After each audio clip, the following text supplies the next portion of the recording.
Okay, this is Algebra, Lesson 1.5, page 30. Okay, and this lesson is about mathematical symbols and words.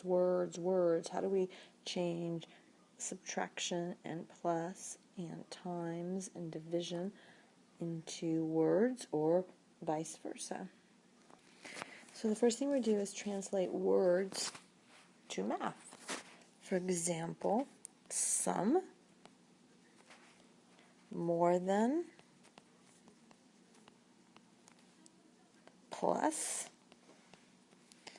and increased by are all examples of addition. Sum, more than, plus, increased by. Those words in a sentence or a word problem would tell you to do that.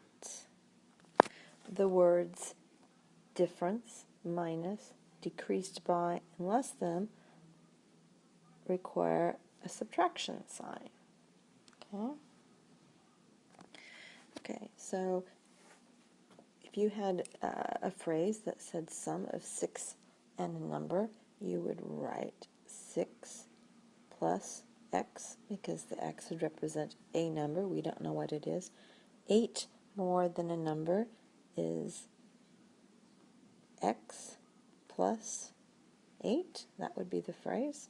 A number plus 5 is going to be x plus 5. Again, we don't know what the number is. And the same statement would be true for a number increased by 5. It would still be x plus 5. Okay? Okay, the same would be if we had the difference between 5 and a number, it would be 5. The difference means it's a subtraction, and a number we could say is represented by y. We have 7 minus, so that one's pretty easy. 7 minus a number, so we don't know what that number is, so it would be y. A number decreased by 9 would be y minus 9, because we don't know what the number is. And 4 less than a number would be y minus 4. So there we used words, translated them into mathematical symbols.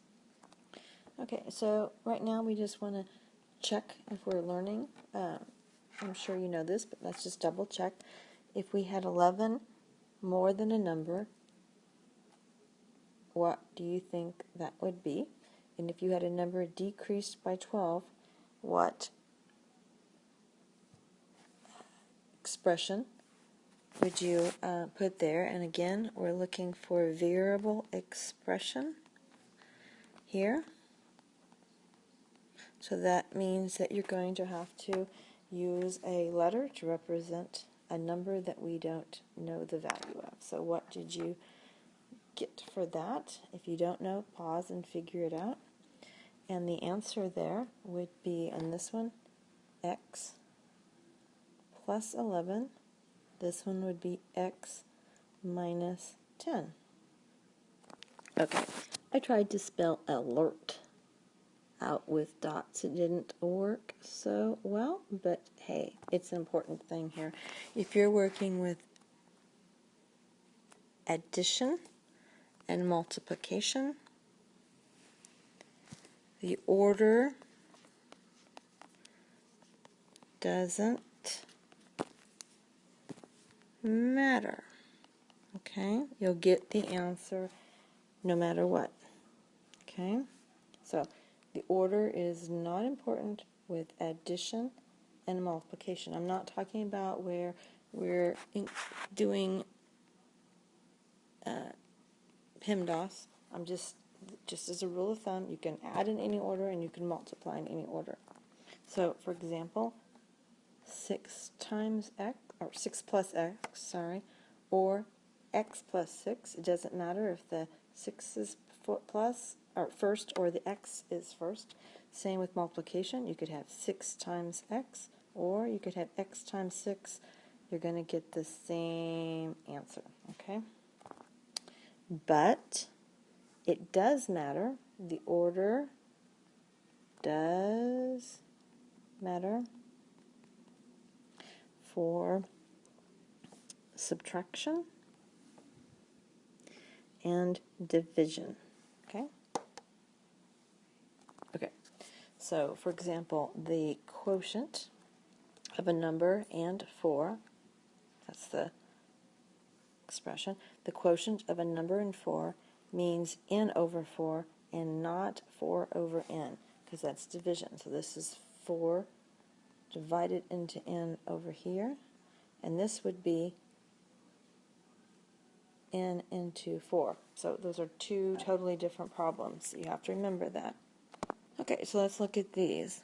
The product of 9 and a number, what would that be?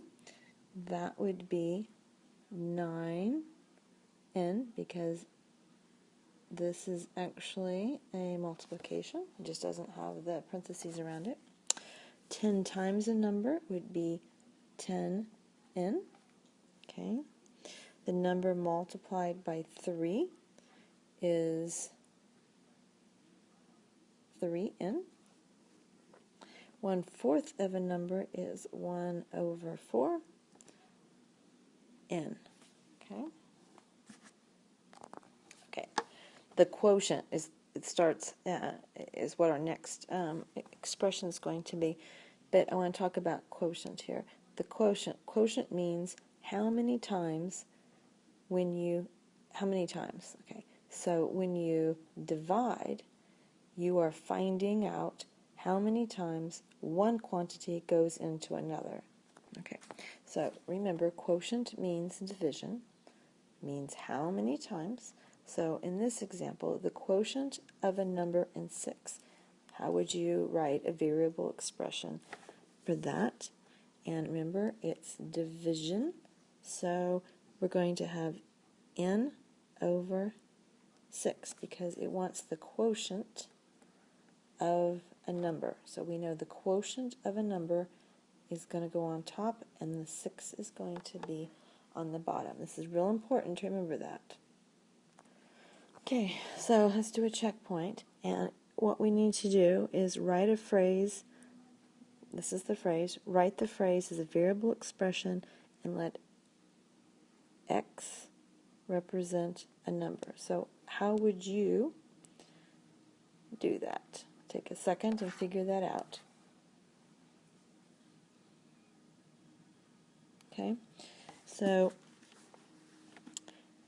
we know that it says the quotient of 8, so we know 8's going to go on top, and then a number is going to go down here, and it says let x represent the number. So that would be 8 over 6, or 6 divided into 8. Okay. For the next phrase, we need to write it as a variable expression. We need to let x represent the number, and this is the product, so this is going to be multiplication. And so how would you write that? Take a second and do that. And the answer is 2x. Okay, so we could have two people talking, and they could be speaking in French or Spanish or Arabic, and they would have words that represent what they're trying to say.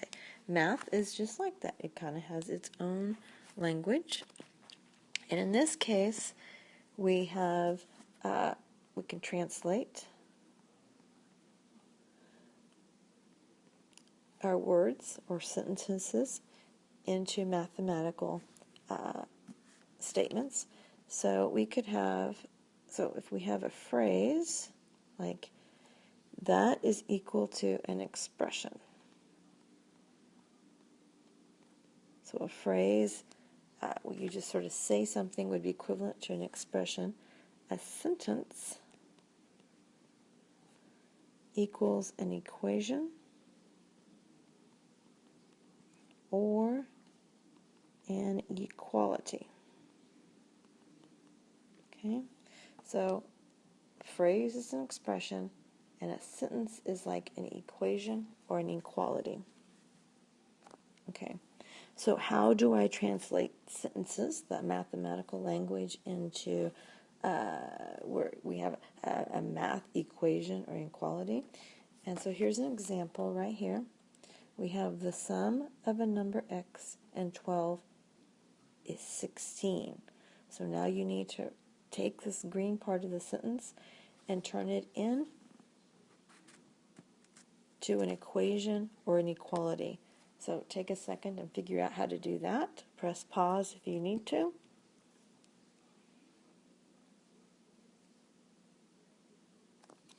And the answer is x plus 12 equals 16.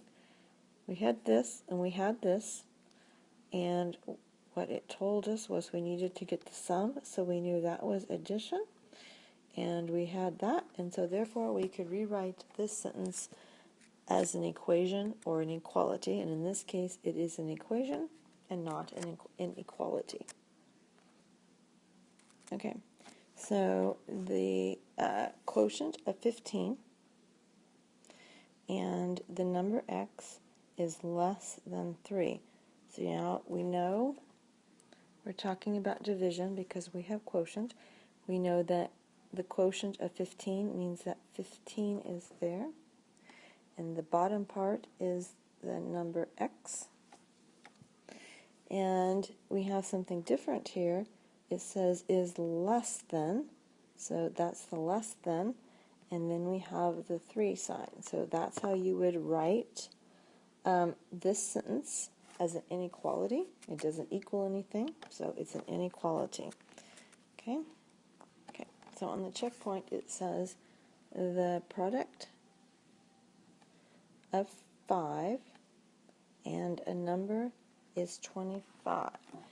So how would you solve that? So take a second and try that out. Okay, and the answer is the product of 5 means it's multiplication, and a number, that's x, is, that means right there is means equals 25. So that's how you do that one. Okay, this keeps stopping on me, so I don't know why it keeps doing it. So I don't know if you got this one. If I've said it 3 times, see if you can figure that one out. Okay, so how we would solve this is we have 10.